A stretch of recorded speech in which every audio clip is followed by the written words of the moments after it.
So if I can just say this has been an unusual day, not least because we're a long way away and remote and we can't be with you and etc. But actually it's been unusual because we've had some really unusual cases here. I think we've just seen two extremely difficult procedures, and they are the exception.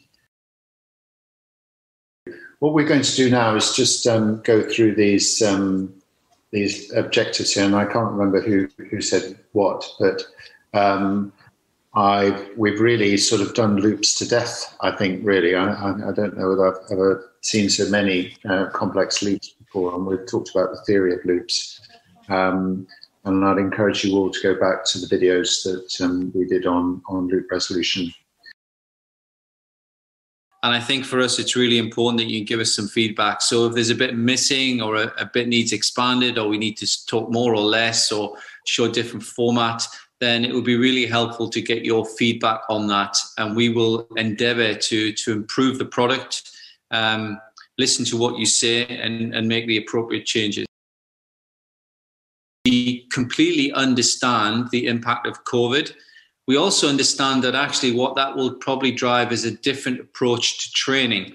And whilst you can't get away from the direct one-to-one training, which I think is invaluable, it is, very much an apprenticeship, really, learning to scope. This thing can really be advantageous in just supplementing that and rounding some things off and maybe giving you some background knowledge that you wouldn't otherwise have easy access to.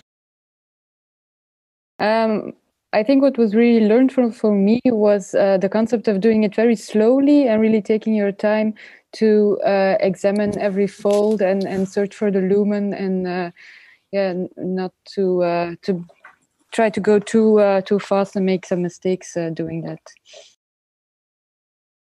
So what you I think are really driving at is that the actual fact that this works, as in that Joel Anderson and Ronan Valori can train you with a significant degree of accuracy and say to you, stop, right, do this, do that, shows completely in its own, shows that colonoscopy is able to be deconstructed, that there is a science behind it, that if you understand what's going on at a certain time, and if you can see that with an imager, that you can make positive, proactive decisions that really help patients.